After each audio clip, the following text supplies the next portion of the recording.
Swanson. Welcome to a bonus episode of Garage. Let's try that again. AI. Podcast. Happy New Year. It's time for a bonus episode of Garage Monologues, wherein I will talk about a bunch of really fun big things that are on their way, including with my French citizenship updates. I have my French language test results. I just got them yesterday? 2 days ago? I think yesterday. And I figured I'd open them live with you here to see, did I pass my test? And am I going to qualify to be French? I don't know. I think I'll be fine. We're going to find out. Anyway, I'll save that for later on. Today I thought, as we enter into 2023, I would bundle a few different things into one video. If you are new around here and you haven't listened to my podcast yet, this episode came out a couple days early for my patrons on the members only feed, but because it's a bonus episode and because it is an end of the year and looking forward episode where I wanted to share some of what's going to happen, what I'm hoping will happen, some decisions that have been long in the making, and just what I'm excited for in 2023, I wanted to share this with everyone. All my podcasts are shared with everyone. It's just normally you have to wait like 5 months if you're not a patron. So if you want to get caught up and you're like, wow, I just found out there was a podcast and I see that there's one season. There's actually 2 seasons that are out. It's just the second season is only available to my members right now. It will start coming out here soon as the 3rd season starts with my members.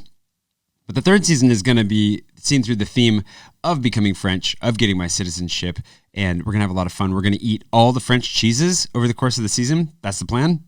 We may not enjoy them all. In fact, I'm pretty sure we're not going to enjoy them all. So if you want to see me and a variety of guests suffer through some pretty stinky French cheeses over the course of this year, and you want to get on top of that in real time as it's happening, as I'm waiting to find out, will I be able to come French? Then make sure to become a patron over at patreon.com/jswanson right now. And then in your little membership welcome email, you'll get a link to the members only podcast feed where you can sign up with your email to be able to receive those through whatever podcasting app is applicable, or you can even listen to them through the browser. Your browser, there's a password that's in that post, so you can listen to it there, or you can see it on YouTube. I post a members only version without any ads, no sponsors, we just dive straight into it. So you can see it. If you like watching, if you like seeing me, then you'll be able to see those links on YouTube live, as those episodes go up. So they come out twice a month, every other, Thursday, I think? I think we're dropping them every other Thursday. Don't quote me on that. Every other Wednesday. I think it's every other Thursday. And then the other ones are going public after that. So if you want to wait, you can. Anyways, that's what's going on. That's the podcast side of things. I thought today I would start by looking back at 2022 because 2022 was an insane year. It was very difficult in a lot of ways, but also very good. A lot of things have happened.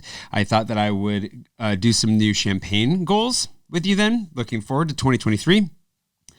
Because if you have followed me for any period of time for the last 4 or 5 years, every year I get champagne bottles. You can tell that I'm doing a little bit better in life because I'm buying real champagne now, where in the past I would buy the cheap non-champagne, just bubbly, that cost like €1 or €2. It was more symbolic than anything. Now I get to buy stuff that will actually taste good when we drink it. This is a little bit of Veuve Clicquot if you're listening and not watching at home. And then, of course, I also have some Nicolas Feuillat. I don't actually know how to pronounce that exactly. Lindsay's going to kill me when she hears me say that, but Nicolas Feuillat, double L there, Feuillat. Do I deserve to become French? We're gonna find out. So we'll put a couple of goals on those bottles. I have a couple in mind. Looking forward to 2023. But I wanted to walk through a couple of the thought processes that got me to those goals with you today and just bring you up to speed about what's going on, what to expect, and then hopefully we can all be flexible going into 2023. I hope you're having a wonderful year, wonderful holidays, that you're resting after the new year.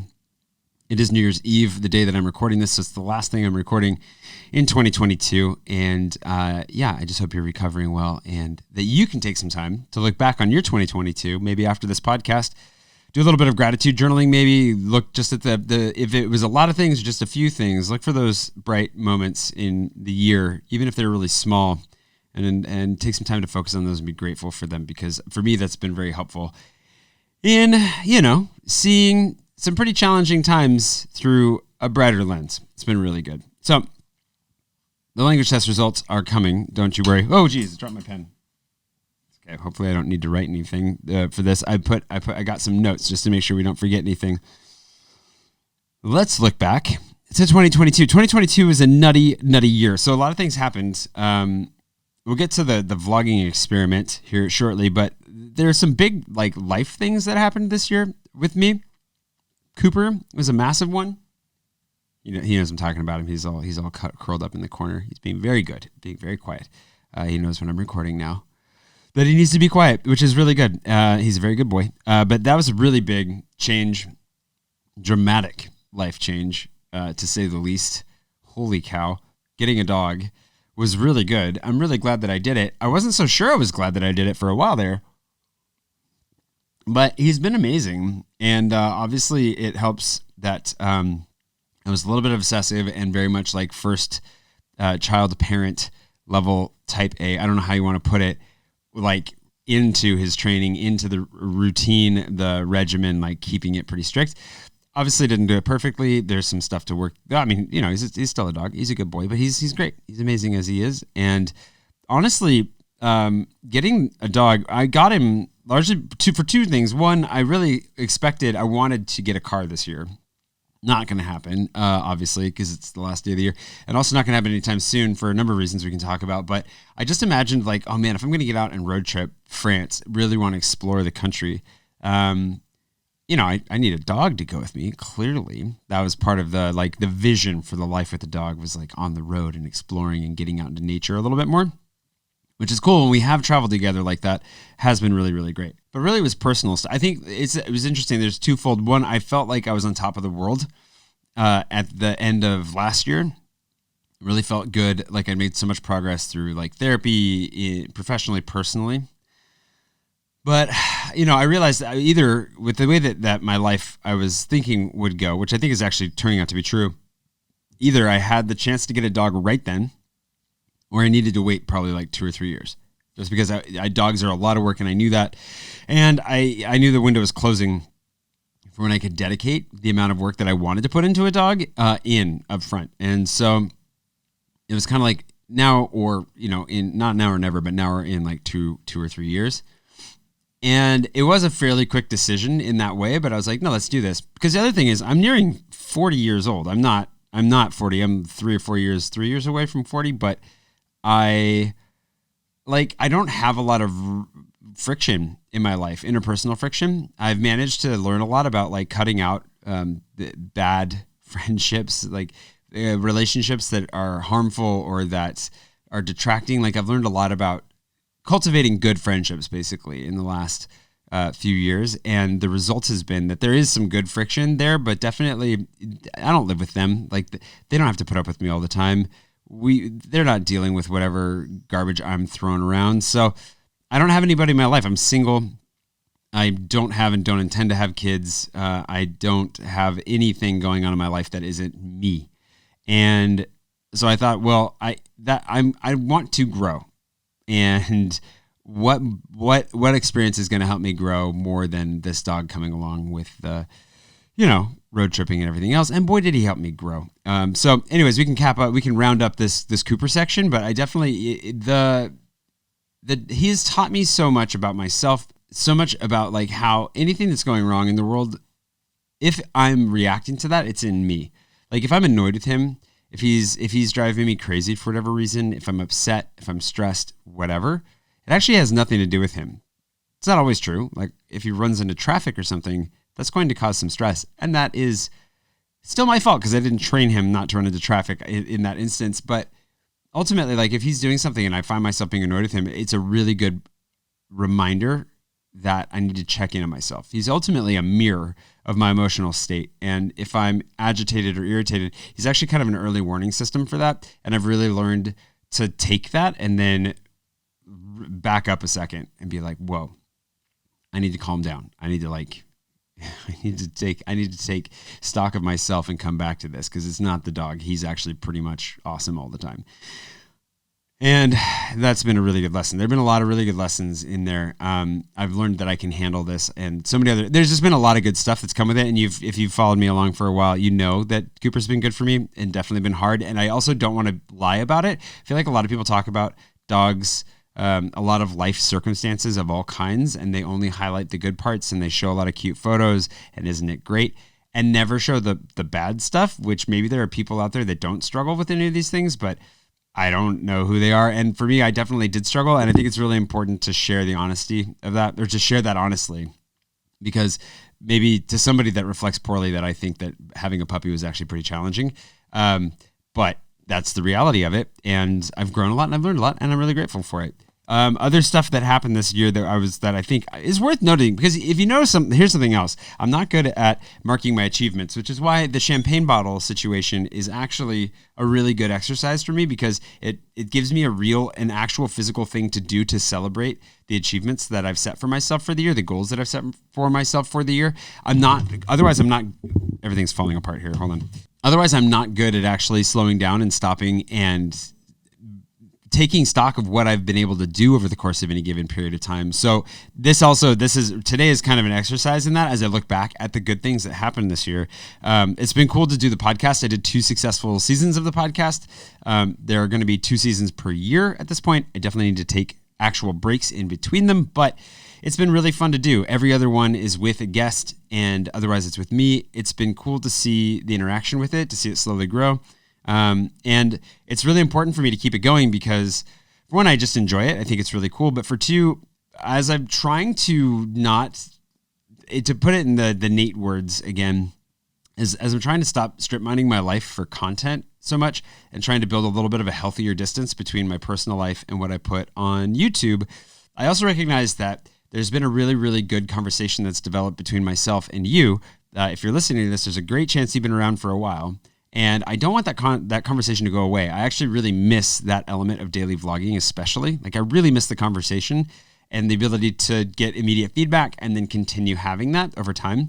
It's something that we'll never be able to recapture for a number of reasons, but I want to keep it alive to a certain degree, and I want to keep you up to date as to what's going on in my life, both personally with stuff like citizenship and the app development as we get into that more. There's just a lot that I would like to make sure that we continue to talk about. And it gives you a chance to also keep, the temperature of my personal life to some degree, even if it doesn't come through quite as much over on YouTube. So it's been pretty cool to get 2 seasons of it down. And I'm really looking forward to this next season where we focus more on the citizenship stuff, or at least that's the theme for a lot of the episodes, and eat a lot of cheese. I mean, how could you not like eating cheese? Some others, I lost a lot of weight. I lost 50 pounds. That's a holdover from last year. It's been a journey. That journey will continue. My weight is fluctuating a little bit, but that's because I'm doing a little bit of muscle building. I'm also not as strict about the diet. And so going back and forth a little bit, but it's been really cool to see the transformation. I'm at the point where, I was looking at the stats when I first was doing the leg press, for example, a year ago. I was at 70 kilos on the leg press. And today I did 180 kilos on the leg press. So seeing not just the weight loss, but the fitness journey coming along. I didn't run nearly as much as I wanted to this year. I didn't even break 500 miles. I think I got 480 miles. And the year before, I think I did 600. And that was really my goal, was to keep at least 600. But I did get a dog.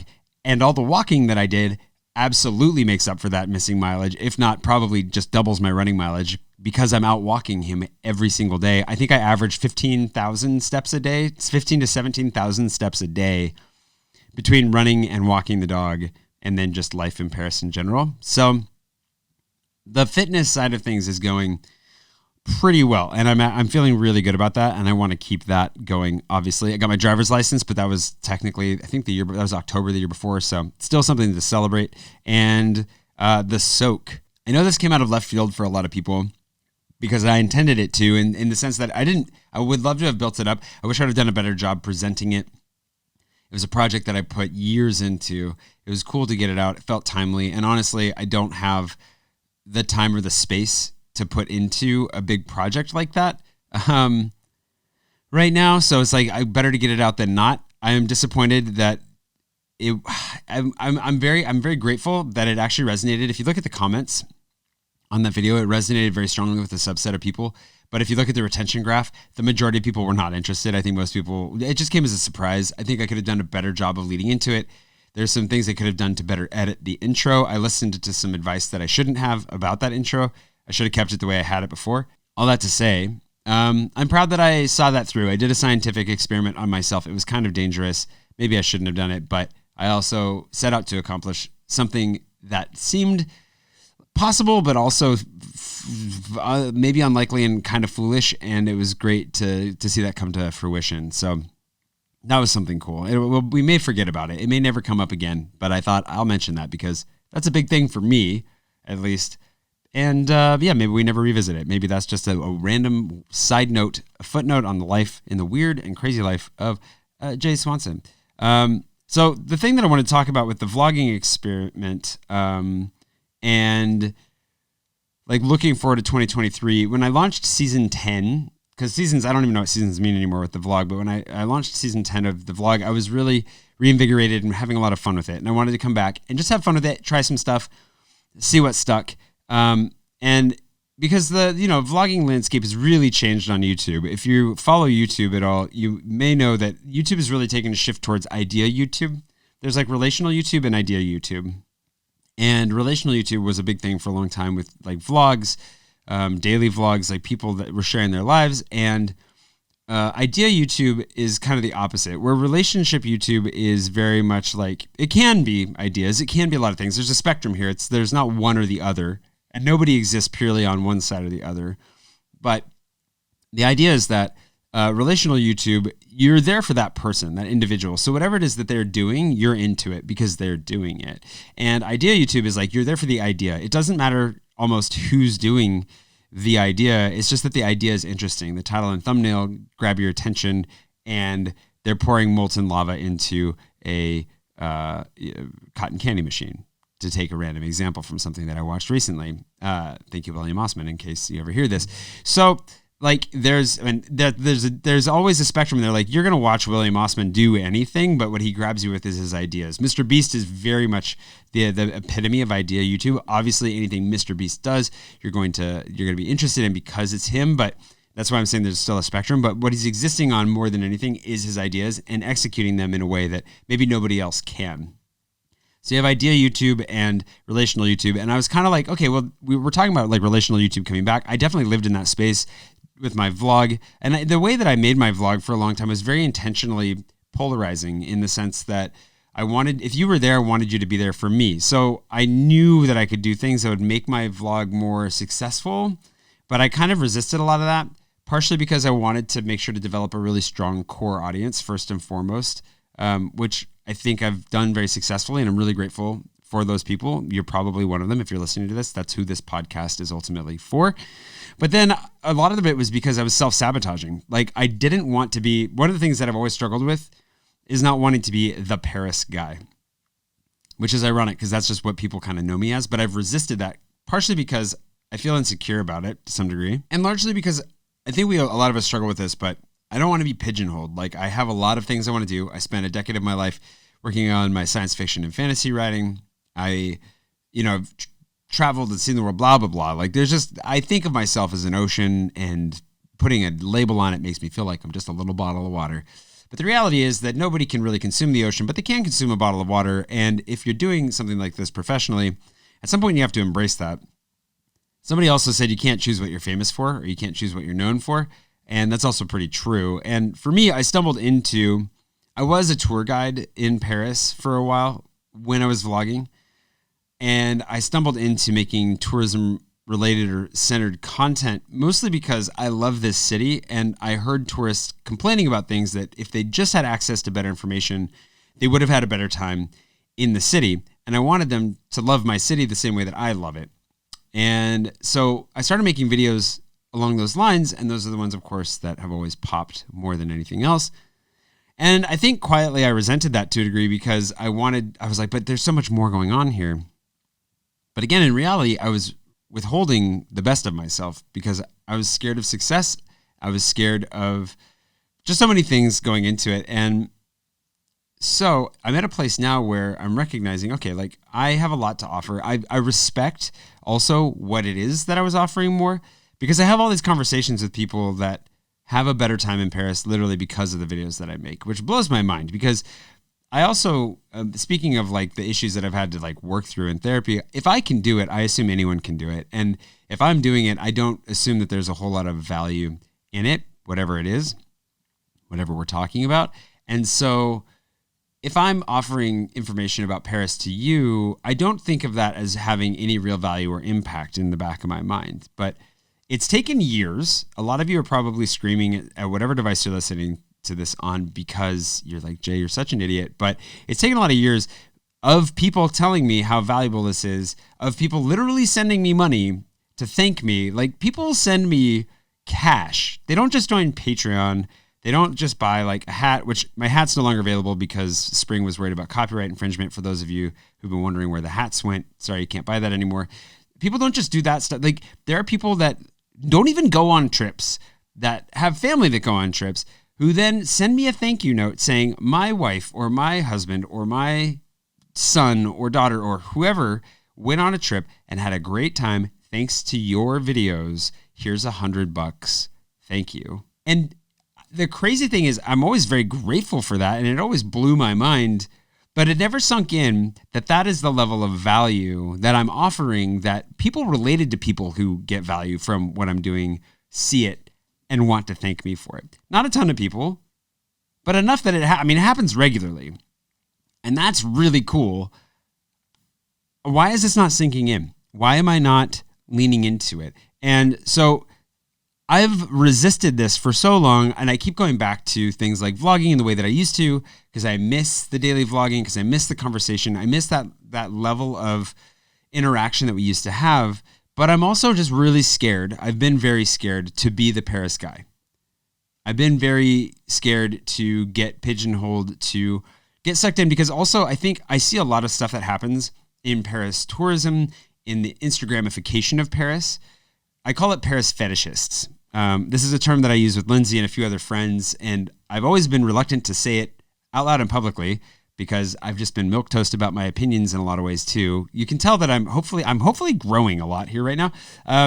But I call it Paris fetishists because they fetishize Paris in a way it's not realistic. It's strangely romantic, but also robs it of its true romance because it's not real.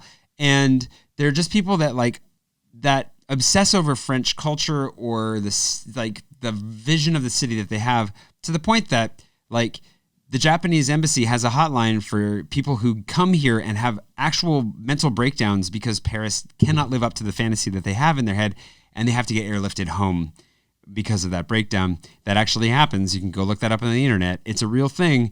And I don't want to be a part of that. I don't want to hype up a vision of Paris that's not real. I'd rather that you had low expectations and were blown away when you got here. But I also just want to break through the stereotypes and not contribute to that, not participate in that. And I think because I didn't have a very strong idea of who I really was, despite having a very strong personality and obviously being, me, I mean, if you've listened to my video about leaving the church and a lot of my upbringing and so forth, like I've been very scared to have an outspoken opinion about some things for fear of offending anybody, because somehow offending people is wrong in my brain. That's also just our society right now. Everybody's very scared of giving offense or just being offended, which isn't healthy because that's just part of discourse. Anyways, I need to stop doing that. I need to start leaning into my opinions more and sharing those more. Every time I do, people really resonated with it much more than if I just kind of keep things surface level. And I know this, I've known this, but I've really resisted it for a long time. And so I'm putting that into practice. And this last vlogging experiment in 2022, diving back in, it didn't perform very well. I think that a lot of people really, there was some enjoyment. People, it's not that my videos weren't watched. It's not that they weren't enjoyed, but I've seen kind of a stagnation in both engagement with those videos, in like Patreon growth, in my guide sales, in kind of every metric that I can take, just everything. It's just not as vibrant as it once was. And I've known that I've needed to change, but I've been really reluctant to, because I'm also scared to lose the people that have made it possible. I'm so grateful for my patrons especially, but all the viewers, not just my patrons, all the viewers that have been here for so long, everybody that's been watching and listening and partaking in this journey for so long.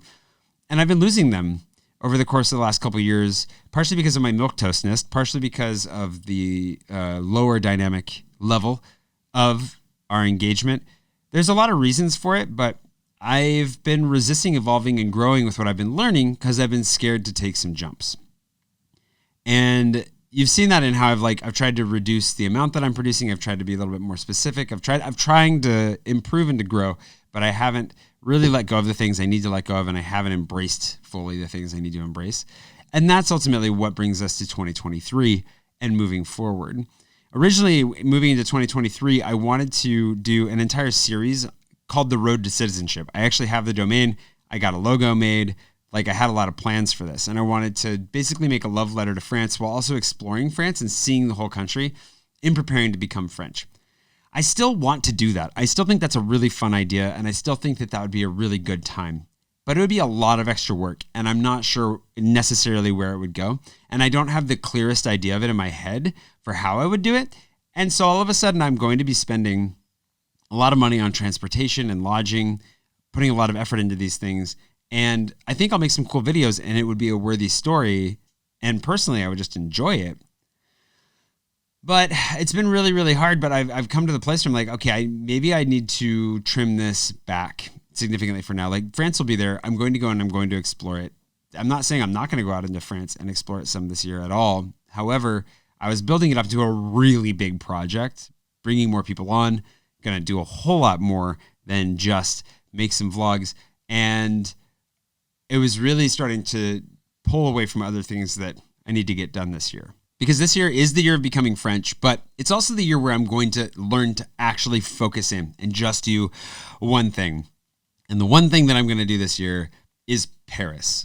I am coming to a place, as you've heard, where I'm learning to appreciate the value that I can offer to the city. And if I can actually improve thousands of people's trips to Paris, make their time better, help them to understand how to get around, make sure that they only have good food and good coffee and good drinks, give them tips on how to navigate the French themselves, how to navigate the city.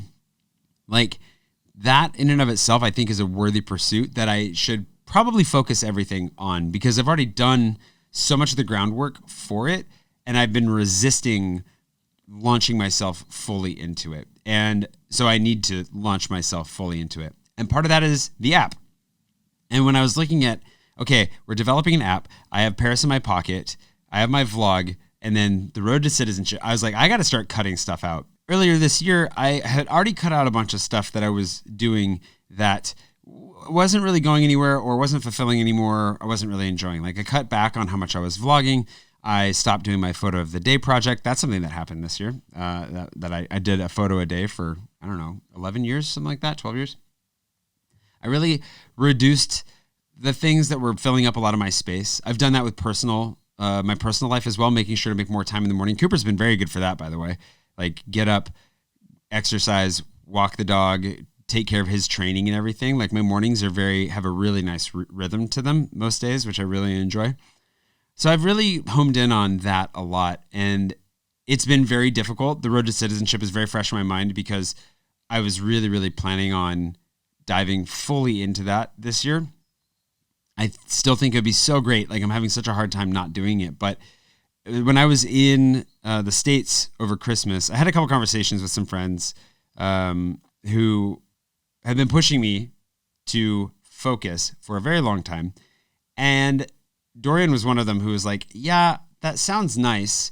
And I'm sure it'd be interesting to some people, but I'm not sure how that really fits within the greater picture of what you're doing.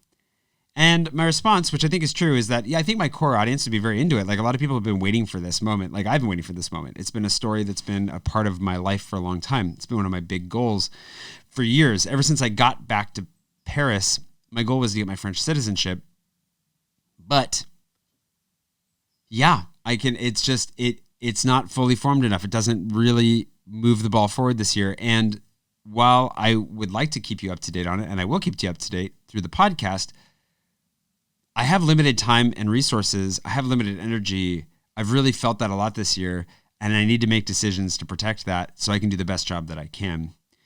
So that's been the biggest and hardest thing to cut out, but I think it's going to be very, very worth it that I do. That said, the road to citizenship will be the theme of Garage Monologues Season 3. So I'm rolling that in there together. We're going to have some good conversations with people who have done it.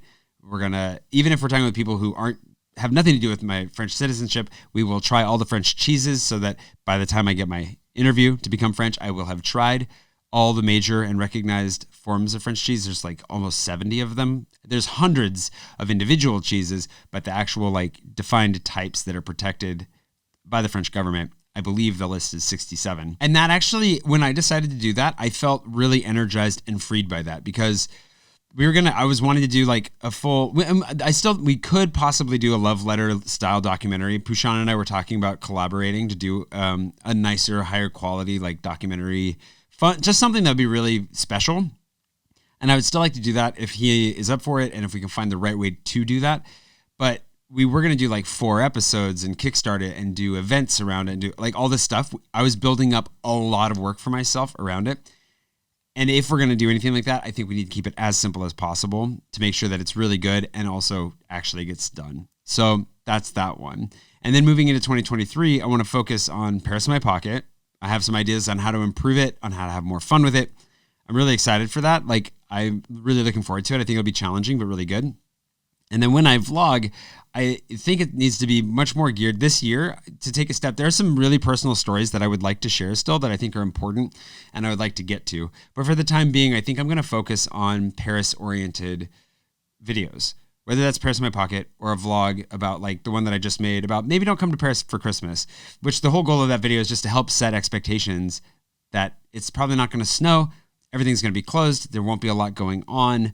It's going to be like the weather's not going to be great. And a lot of the Christmassy stuff here is kind of underwhelming, but you can still have a good time. Come enjoy it. Like make Christmas out of it. You can make Christmas happen here and really enjoy it. I love an orphan's Christmas. That's when a bunch of us who live here that don't have families get together and do Christmas together. Always a great party, but you have to make that happen yourself.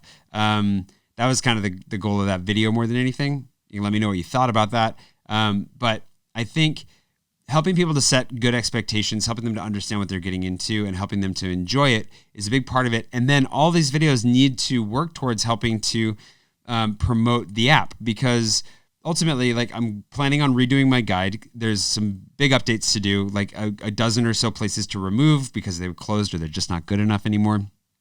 Like 40 places to add because I love them and it's just time to make some really big additions. So that guide will be there for people that are traveling early in the year. But then as we slowly roll out the app, the goal is that we make improvements, steady improvements to your experience using my guide by creating an app out of it that basically just improves the whole experience, both by making it more navigable because you can, you don't have to scroll through a giant PDF to get to everything. And also to geolocalize it, to make it so that when you're somewhere and you don't know what to do or where to go, you can just go, I'm hungry. And then it'll say, here are 3 recommendations that are within walking distance of you right now. That is ultimately the baseline goal. I have huge dreams for it, huge goals for it down the line, but I really just want to start by making something that's better than what I already have, than what you already love. It's been really encouraging to see the feedback. We did a poll on my guide this year as well to see the overwhelmingly positive feedback. And the 2 people that were really upset with us for different reasons, we were able to reach out to and solve those problems. Otherwise, tons of people that really love it. So it's cool to see, okay, we already have what you would call in business terms, product market fit. The thing that I'm making is scratching an itch and is doing it well. How do we improve that? And that's my thing this year. I want to focus in on how do I make my existing audience, my existing customers, you're already here. How do I make you happier? Like, how do I make you happy? But like, how do I improve what we're doing already and not worry so much about growth, not worry so much about like finding anybody new, but worry about making sure that the people that are already here stay here? Because I've already seen a lot of people leave over the course of the evolution of YouTube and my life and the vlog and everything else. It's always going to happen. There's always going to be churn. But how do we slow that down? How do we reverse that? How do we get people back? How do we make sure that when people stumble on me again in the future, like, oh, he's doing better. I like this more. I'm into this again. I won't be able to answer that. Like, my goal isn't necessarily, this could get dangerous because it could sound like people pleasing. Like, my goal isn't to try and people please, but my goal is to take what's already making people happy out of what I'm doing and improve upon it and even if that's just one step at a time, find our way towards really providing the best value that we can, and taking the value that we are providing and getting it to you in an even better way, in an even better format. So that's going to take us into 2023, because it's going to be a lot, like getting that going. So the road to citizenship is getting bundled into Garage Monologues. Paris in My Pocket and the app are getting bundled pretty much. I'm going to be bringing that, like, I really need to bring that back in-house, like under my name, Jay Swanson's Paris in My Pocket. I'm getting some help. Matt, a patron who's a marketing and branding guru, has come in to help us with that process, which has been really, really good.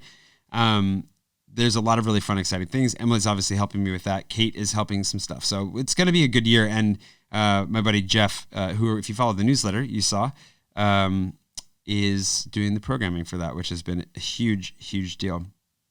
And so, yeah, focus. We're going to do the language test here, but the 2 champagne bottles, I was going to write on these, but since it's an audio medium, I will write on them later instead of spending all the time to do it right now, because it does take a minute.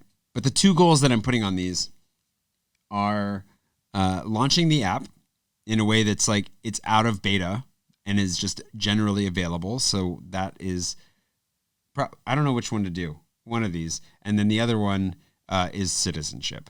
I will pop this bottle if and when I get citizenship to celebrate whenever it is that I find out. And then we'll throw a party. That's part of what we were talking about for the road to citizenship as well, was trying to figure out a way to actually throw a big party, which maybe you'll be invited to. We're going to find a way to do that.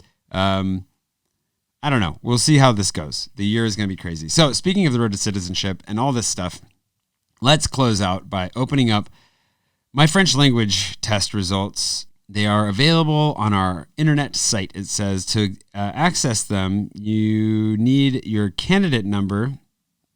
And then you go to this link. Or I can just go straight here and see my results. Let's open this. Oh, I need the candidate number. So they're all posted here. It's either Admis E or non-Admis E. I'm guessing Admis E means you passed and non-Admis E means you didn't. So let's go find my candidate number and find out if I passed this thing. You gotta love how French systems work. Here, find this. Here's a PDF. Okay, so my candidate code here. I'm going to copy that. I'm going to go into the PDF. I'm going to search for it. I found it, and it is Admis E, which I'm 99% sure means that I passed. I don't know what my score is, but I passed. So now I need to go get the actual results from the school when I get back from India. I forgot to mention I'm going to India. That's actually the thing. So anyways, congratulations to me. I passed my test. So I'm just waiting on a few more documents. We should be able to get the dossier together. We'll talk about that more in the first episode of season 3. So if you're jumping on to season 2 in the public feed, you're not going to hear about this specifically, but I'll talk about that. And my plan is, she doesn't know this yet, but my plan is to bring Emily, the woman who came on to work for me full time a couple months ago. She's got her interview on the 2nd. She's getting her French citizenship, so we can talk with her at length about what is the interview actually like immediately after somebody goes through it. And it's all fresh in her brain, all the stress, all the joy, whatever comes out of it. We'll ask her all those questions. So be sure you tune in for that. If you want to tune in for that and you want to hear it right away, here in January 2023, make sure you go to patreon.com/JSwanson right now. Become a patron. If you're already a patron, make sure you go to the link. I will post it when it goes live, and I will post the link on how to get to the members only feed if you haven't done it yet. But yeah, we'll talk about that right away. For me, my trip to the States was very good, was very emotionally taxing, because the last few months have been really, really, really hard, because I've been dealing with a lot of stuff, personal stuff, family stuff, and engaging with some stuff that I refused to for a long time, like the church stuff. And going public with that was also very tiring. Believe it or not, signs of trauma right there. So it's been a pretty stressful few months, and going for Christmas had its own bundles of stress involved. Christmas is a really difficult time for me for a lot of reasons, but it was really good, and it set me up to make some of these decisions that I've been making, to embrace some things that I've been refusing to embrace. It's been so good. And I actually have a lot of energy. Normally, this would be where I launch into. I'd be like, it's time to go. But I know that that's not enough. And so I'm going to India because Prashant's there. His whole family's there. I'm going to join them. Prashant and I went there 4 years ago. And he's one of my closest friends. They've been going through a lot. It's a big time in their family. And so I'm lucky enough to be invited to go join them for a little while. So I'm going to Mumbai. I'm going to have a grand old time. And I'm expecting that to be like the vacation that I need. I'll still do a little bit of work while I'm there. But my plan is to get away from everything, to get to another world entirely, away from Paris, away from Western civilization for a minute, like enjoy some delicious food, some wonderful people, bright colors, just the press that is the experience in Mumbai, and really get the rest of the boost, because I think this is like a really good energy level that I'm at right now, but I think it might be a little bit of a false energy. It's the excitement. I need just a little bit more rest, a little bit more of a break, a little bit more of something else, and I'm fortunate enough to be able to take that, so I'm taking it, and I'll be back really soon, and then we're going to just roll into 2023. And I hope you're along for the ride, because there's a lot of stuff that I want to work on. There's a lot of things still to improve, a lot of growth, a lot of just the ceiling's way, way up. Every time you think you hit it, it's way farther up, and I can't wait to share along in the whole ride and the whole journey. So if you don't mind taking a minute to get in the comments and let me know, what is it that you're grateful for in 2022? I would really like to hear it. And if you also would like to take a moment just to let me know what you're looking forward to hearing from me, like what is it that's the most interesting to you out of everything that I talked about today? What gets you most excited? And how do you want to be involved? Just let me know. I don't know how to involve everybody, but I'm so excited. There's just so much. I don't know. I just want to open things up more, and I want to figure this out with you as we go. So I'm really interested to hear your thoughts, whether that's on the Patreon post, on YouTube. One of those two spots would be a great place to leave a comment. I will see it. And I look forward to pulling through 2023 with you, for you. I just can't wait for this year. So thank you. Thanks for listening. Thanks for watching. Thank you for following along on this journey, whether you've watched from the beginning or you just tuned in recently. I'm just grateful to have you here. So thanks. See you in 2023. It's already 2023 for you, but not for me yet. I'll see you in 2023.